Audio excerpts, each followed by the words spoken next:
All right, everyone. Excited about this next podcast here. I just recorded one talking about a difficult experience I went through as a pastor and wanting to quit. And I know a lot of pastors obviously struggle with that as well, but there is hope. There's light at the end of the tunnel. And I'll be sharing more about that as the weeks and months progress. But yesterday, I actually talked about 3 things that really helped get me back on track. And again, we're always featuring a book if we can. And the good thing about these books is they are available as free downloads at our church website, westsidechristianfellowship.org.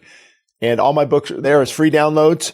And this one will really help as well for men, young men, as well as those who are even 60, 70, 80 years old. We're never too old to regain lost ground and get back on track. The 4th thing, let me talk about the first 3 things real quick and recap. And this is good for everybody, not just pastors, anybody in leadership, men, women. So yesterday I talked about, I had to make, as a pastor, I hit a wall. I was in a funk. There's no other way to describe it. I don't want to record podcasts. I don't think I've recorded a podcast in 6 months. During that time, and just now starting to get back into that. It was pretty recent. While I'm recording this now, it's pretty recent. I'm still going through, some of the things as far as getting back on track spiritually and emotionally. And the good news is my marriage was never healthier. My relationship with the kids was never better. So thank God the family life wasn't really suffering, but I was in a funk about, just my calling and sticking with it. And, is the Lord going to redirect me? After your dreams die over a season of time or a period of time and you're praying and it just seems like, years and years go by, health issues that I'll open up about in the future as well. And I did on the other podcast, just disappointment, discouragement. And then, of course, pastoring, you are in a huge spiritual battle. It's funny. I just got an email yesterday from our webmaster. They said, I have never worked with any other client, and not even close, whose website is attacked, with malware or trying to access it. It's just, so ironic. But so it's just weighing on me, and I didn't want to preach, and it's hard when a preacher doesn't want to preach. I didn't want to teach. I didn't want to go to church. I'm like, Lord, help me. And I just listened to worship for hours in the morning, 3 a.m. to 6 a.m. Or I guess I got to get going with my day. And, just it was very, very difficult season, but looking back, I know God takes us through things. So now we can look back and help others. And there were some areas I was in disobedience and I knew it. I was convicted for quite a while. And I opened up about that on the other podcast. Go back and listen for more details. I think it's called Why I Almost Quit. And basically it was getting my body in alignment more so to with what God wanted to do. Health, nutrition, fasting, but I was consuming too much throughout the whole day. I mean, I think I ate from 5 a.m. to 7, 8 at night. No fasting window or anything. And I know better, of course. And because of that, I was putting on weight, becoming very sluggish, and it was hard. Even caffeine, again, gained a stronghold. And I've opened up about that in the past. I know not everyone's open to that, and that's okay. God deals with us in different ways. But for me, it's a drug. It's a central nervous stimulant. So I was just, still, looking to that to get some energy. And, you're robbing Peter to pay Paul. We could get in, to how it blocks, it actually blocks the receptor for adenosine, and then you don't feel sleepy, but then eventually you crash. And so I knew it. Plus I was addicted to it. And believe it or not, I've heard from people all over the world over the last couple of years on how our teachings have helped them restructure their life, and especially getting off caffeine, or at least minimizing it, because we use it as a drug throughout the whole day, and that's not healthy. Take it to the Lord. Man, I don't feel much. I fall right asleep. Well, you don't get good sleep at all because it affects your rapid eye movement, your REM. It's just constantly keeping your body in a state of fight and flight. You're irritable more easily. You're anxious, more irritable, depression. I mean, there's tons of research for those who are interested. You can even look at the manual for mental disorders that they use, and it talks about caffeine-induced things. So anyway, I've already talked a lot about that. Every time I talk about this topic, man, people get convicted. I enjoy it. Well, good for you. Good for you. I've never said a person shouldn't. But are you getting upset because you're convicted? Because people who aren't convicted don't get upset. They're like, well, I enjoy one now and then or in the morning. And hey, if it works for you, good for you. And maybe I will in the morning a little bit, but definitely not later in the day. And switching over to matcha green tea was real helpful too. But consuming too much, and God was dealing with me. And I'm an extreme person. Okay. My wife knows this. Like, if I'm going to fast, it's water only. Man, I'm fasting. And even if I have a little bit of food or a little bit of juice, it's like, I'm not really fasting and looking for that perfection. But God has taught me over the years that it's really not about perfection. It's about direction. And I believe I got that quote from John MacArthur 20 years ago, and such a great point. I would, I blew it. What happened? I had a handful of nuts. Oh, forget it now. It's like, get back on track. And so what he taught me through this is and scriptures just came alive. I couldn't stop writing them down on discipline. Like I'd be reading Proverbs. When you find some honey, just have enough to meet your need. It's like you're famished, you're this, and you just have enough. Don't gorge. And then, a man who doesn't rule his life, like discipline, is like a city with broken down walls. Boom. And then I discipline my body. Paul said, I bring it into subjection. Boom. And then there's about 3 other ones, that we're talking about. Making no provision for the flesh, disciplining ourselves, a couple other ones in Proverbs that were so important.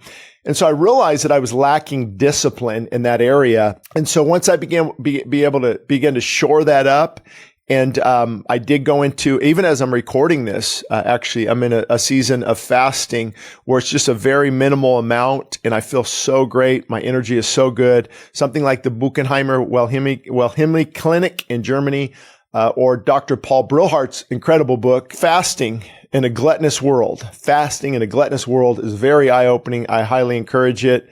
He recommends more of 500-600 calories a day. I'm getting on rabbit trail, so I hope it's going to be helpful. He's more around 500-600 calories a day when he helped a lot of people with obesity. And his was mainly keto, where Buchenheimer is mainly juice. The reason is Buchenheimer, for 100 years, they've done this. What happens when you have just a minimal amount of juice? Supposedly you do stay in autophagy and ketosis because it's only 250 calories for the whole day. But they're trying to get mTOR to decrease. mTOR, the mammalian target of rapamycin that I've talked about before. And they're seeing that an increase in mTOR, also an increase in IGF-1, insulin-like growth factor 1, are leading to cancer, more so in disease. And so so this type of fasting decreases mTOR. So it's very good for health and longevity. But then Dr. Paul, in his thought process, which I agree, it depends what you're looking for, is getting the body in ketosis. So if you have 500-600 calories the whole day, try it. It's no joke. Trust me. You're keeping that body in ketosis. You're not throwing in the glucose that could knock you out of autophagy, and even that blood sugar level rising and insulin. And it's really good. But it depends on what your goals are. For me, I kind of go back and forth, and I like, it's a kind of a mixture of both of what I'm doing. If I just get, man, I got a next hour, I've got a busy schedule. I feel like laying down, stick of grass-fed beef jerky, 60 calories, boom, really helps. So I hope these rabbit trails help, because I had no idea to speak on that. But I do know this. We underrate just how important our health is. We really do. You're young, you really care about it. Trust me, as you get older, and we're seeing all this rise of disease, all this rise of obesity. Obesity, I don't even know what the numbers are anymore, 70%. Adults, and it's just increasing. So I feel God wants me to really get this message out to people, how important this is. How long I'll be doing it, I don't know. That's up to Him. But as pastors, we often don't talk about this, and we love to use that verse out of context. Hey, brother, don't you know that bodily exercise profits you little? It's godly exercise. You know how many times I've had that verse thrown in my face? And I've opened up about this before. For the first 10 years of our church plant, I used to be actually a motivational speaker, and I would talk on health and fitness. And I studied with the National Academy of Sports Medicine. Never got a degree from them. And back then it was a lot about accelerated results. And, back then creatine was just coming on the scene.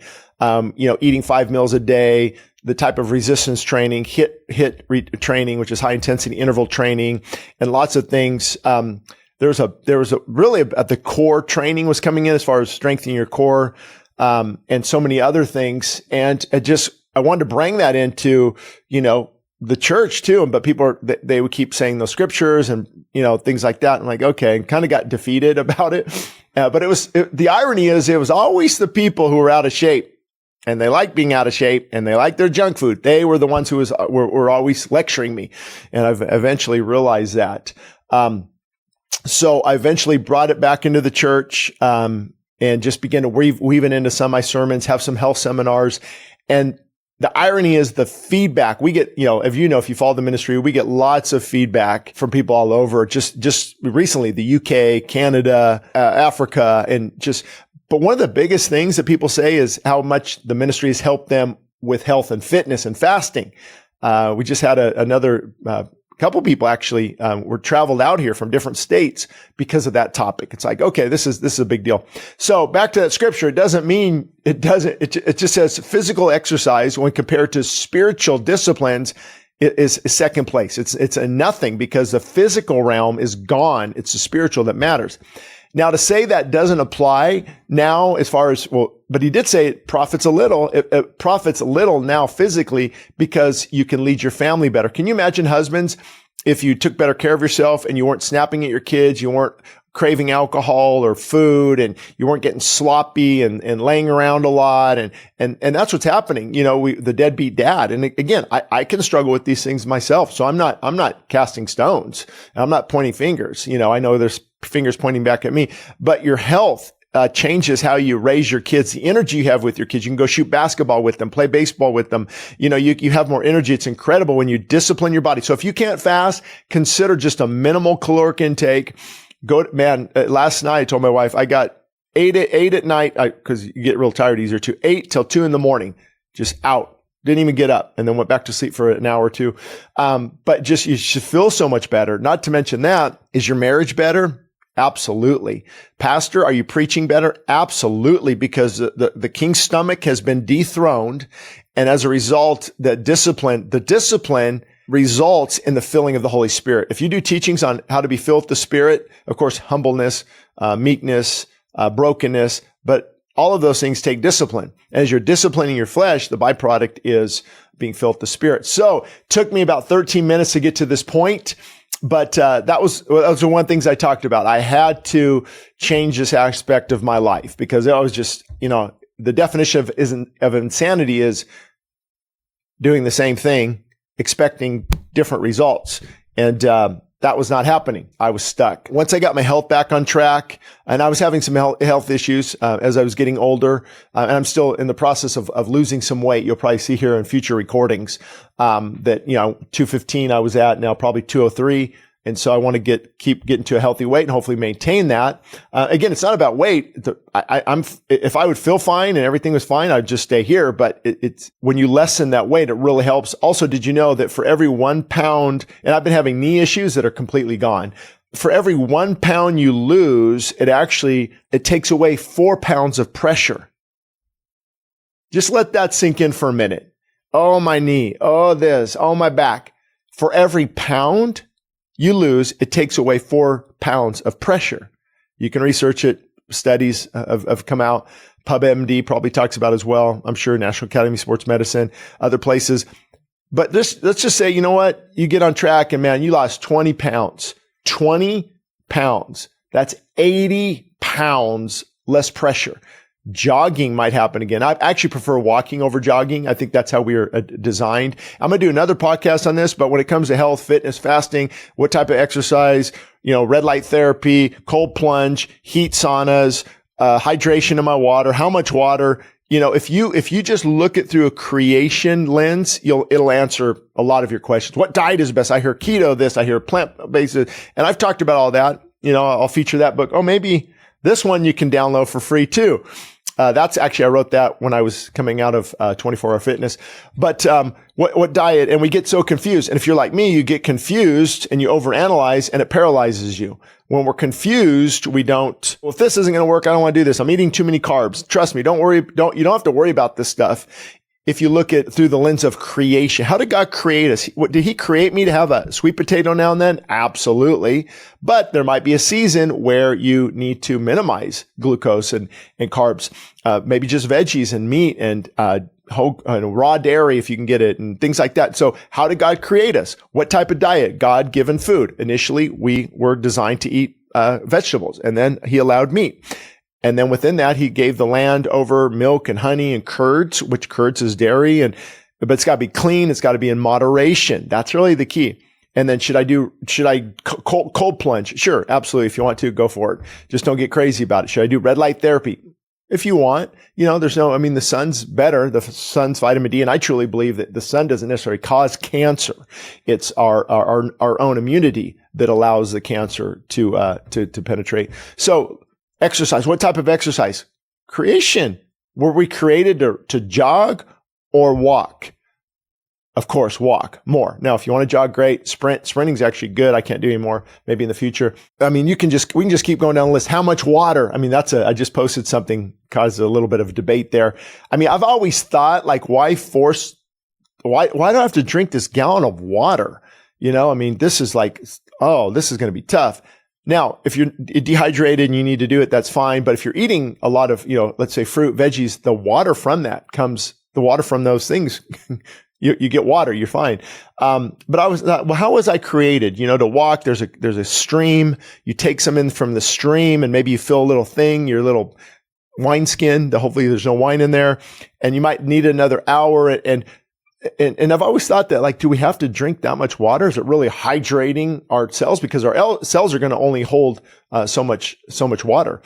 And then I also know that water, actually, when you're fasting, you're not supposed to drink a lot of water. You think you are, but the more water, the more the electrolytes are flushed out. And you actually need the electrolytes: potassium, magnesium, sodium, chlorine, and you need these. And so if the water's flushing it out, you're losing electrolytes, you become sick, you get heart palpitations, and it's not good. So you just want just enough water that the body, is desiring. Creation. So again, look at creation. Don't worry, I'm getting here. Why don't you email us or comment that these rabbit trails are helping? Because I have a feeling they are. So got my health under check. And then I said, you know what, Lord, even if I don't feel like it, that was number one. Number two, even if I don't feel like it, which was rarely did I feel like it, I would, and praise God, just a shout out to our associate pastor, Pastor Abram, who actually went through this with me. He didn't really know about it. I shared maybe a little bit. It wasn't really wanting to, let the elders know just exactly what I was. Other than I said, hey, difficult season right now, health issues, and because I didn't want to alarm anybody, because I know I couldn't quit. Obviously, when God calls you, that's the anchor. That's the anchor that keeps you there. And so he was very flexible, helped out a lot. And so number two was, no matter how I felt, I said, you know what? I've got to get back to preaching. And I would try to just, guest speaker or have him handle a lot, and just, I'm like, well, but if the Lord's called me to do that, if he's gifted me in that area, even though some people don't prefer my style, that's fine. I know others do, and God designs us differently. So don't beat up your pastor if he doesn't preach like Isaiah and Jeremiah, right? He's a different calling. Thank God for them. If they're steadfast and in the word, look at that. So I said, you know what? I'm going to show up and I'm going to preach. God help me. And I can't tell you how many Wednesdays I remember, Sundays I remember, where just the Spirit of God would just come upon the message, and it would be incredible. And I thank God for doing it. And then back on Monday, I'd be in that discouragement again. And I think a lot of it had to do with that. I really can't put the pieces together. Say, do this, do this, do this. I'm just sharing my experience. So once I just began to do that, I was like, okay. And then the next thing was, Lord, wherever you've called me, whatever you want to do. Let's say our church shrinks. So many people, I won't even get it how many people moved out of California. Talk about discouraging. At this point, I don't even have a number, but I know we were at 200 people from our church moved 3 years ago. So, and it's a monthly occurrence. So we're probably, if I were to just guess, if you count their kids and stuff, then you're way over that. But I would say, maybe let's count the family, the kids, the spouses, probably if I were just to guess, I'd say 500 people have moved from our church. But praise the Lord, our attendance it's maintained completely. And so, God, obviously, still brings people. But that was discouraging, just having friends leave, future elders leave, deacons leave, and just people we're close to. And it can really was wearing on me. So, that final point, I said, you know what, Lord, these people are moving. And of course, people, you should move to Idaho. You should move to Texas. You should move to Florida. You should, Nashville, Tennessee, man, a church plant would be great there. Westside Christian Fellowship, Nashville. And I'm like, you know what, why would I want to leave? I love California too. It's like, everything we read about in the news, we got to be very careful. Cause I'll read about, what happens at a gas station, right? You see it online. Like, okay, kids, Morgan, you're never going to the gas station. Let me fill up your cars. And then you see something, look what happened outside of a Walmart parking lot or Target parking lot. They're waiting for them. And okay, nobody go shopping. Let me do the shopping. And so it's ridiculous because we're not trusting God. So I said, Lord, whatever you want to do, whether if we get down to one service, if I die here, hey, Lord, I am so thankful for where you brought me and what you brought me through. I should be dead. I should be buried in a cemetery.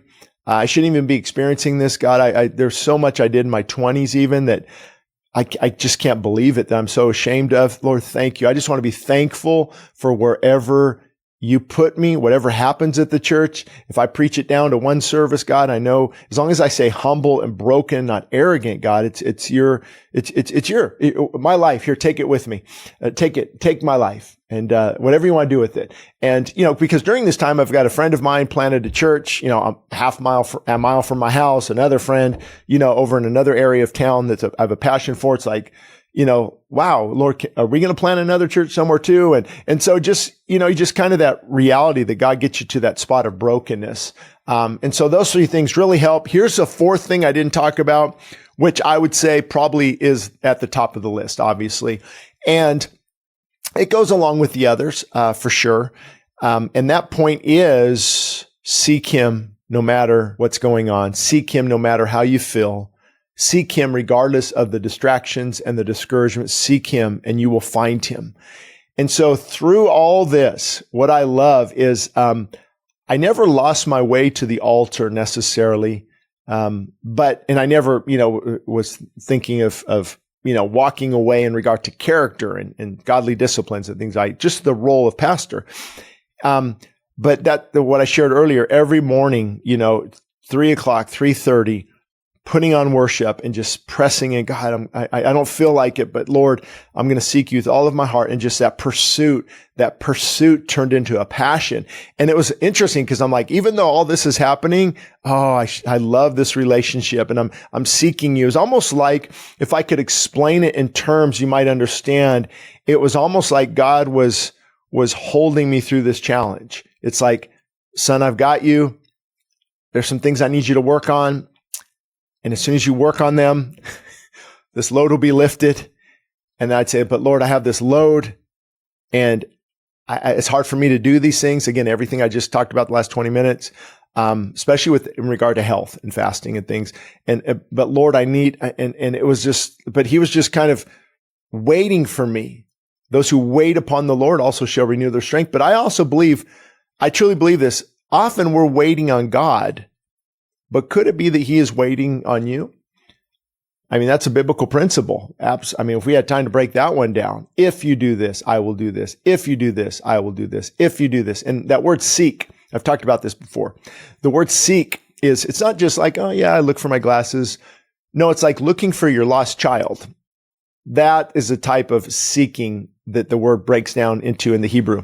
It's what it means actually is, I'm going to keep looking for this until I find it. So you lose your child at the mall. You're not going to try for 10, we try for 15, 20 minutes, go to the sheriff's department. We're good. We try for 20 minutes. No, it's your life. That's your life from that day forward. That's your life. So how much more the believer seeking in that context, Lord, this is my life, regardless of how I feel, regardless of the distractions and the pain, the disappointment, the bitterness, my loved one passed away, or this is happening like Job, though he slay me, yet will I trust him. And boy, that seeking gave me the strength to preach those sermons. That seeking helped me stay right on like all this stuff's going on in me, but that seeking was what kept me on the right path, what actually filled me with joy in the midst of some of this. So it was interesting. I'd have so much joy sometimes. I'm worshiping.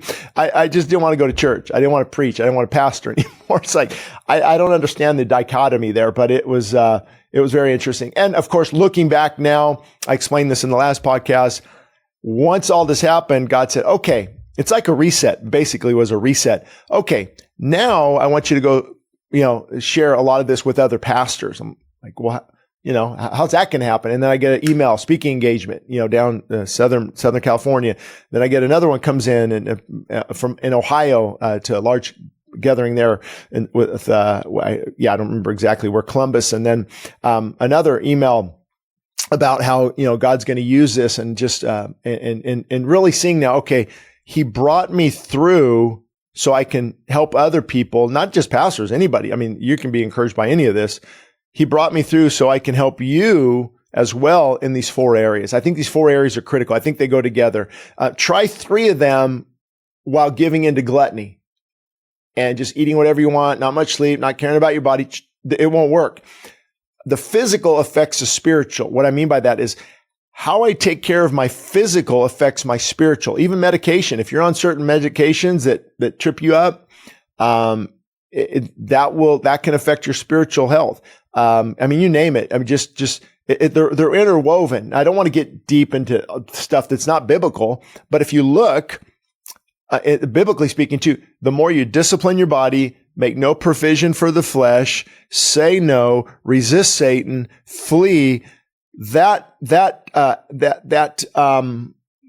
guess that those choices, those physical choices lead to spiritual benefits. Because joy always follows discipline. So the more you discipline yourself, the more joy will follow. Not being legalistic, not being rigid, because we can go right into Pharisee mode, right? Like I just explained earlier. I'm not really fasting unless it's water only. Biblically speaking, when it talks about fasting, that's what it means. Actually, the Hebrew word, I did a deep word study on this before and looked at all the different references. I think 77 times in the New and the Old Testament in the different situations, except for, I think, other than Daniel. And that really wasn't a fast. That's Daniel chose not to eat of the king's delicacies. It's a great thing to do if God calls you to do it. But fasting is shutting the mouth. You shut your mouth and nothing comes in. So biblically speaking, fasting is just having water, because water is not an allurement. It doesn't entice us. It's just a necessity. So I believe you can still have water. And that's why it said Jesus hungered. He didn't thirst. He hungered. So anyway, hope that helps. Again, you've got to do that. You got to seek God regardless of what you're going through. And then you got to say, Lord, and what that did is it gave me a thankful heart. Number 2 here, I'm going to tell you, when I said, Lord, wherever you want to put me, however you want to use me, I'm good. Thankfulness came in. Thankfulness, thankful. And that the fruit of that is incredible, because what's the opposite of thankfulness? Bitter and depressed. And then the next thing was obviously fulfilling my duties as a pastor, regardless of how I felt, because God says, I've called you to do this. Now go and do it. Go and do it. I know it's tough. I know you're going through it right now. Go and do it. So, and then I got my lymph nodes were swollen a little bit. So, I wanted to do it for some health reasons as well, because fasting, when you get deep into it, will begin to consume those tissues that are not relevant. So anyway, that was another side note. And then of course, the 4th thing after I just said of, I'm going to do what I need to do regardless of how I feel. Men, maybe that's good for you. Be a man, be a father, be a husband, regardless of how you feel. Turn off the TV, tell the friends that are dragging you down to hit the road, Jack, don't ever come back. Focus on your spiritual disciplines, and God will reward that. Even when you don't feel like it. And I'll just be honest. Most of the time, you're not going to feel like it. The 4th thing was getting that physical in check, getting those physical appetites under the discipline of the Holy Spirit.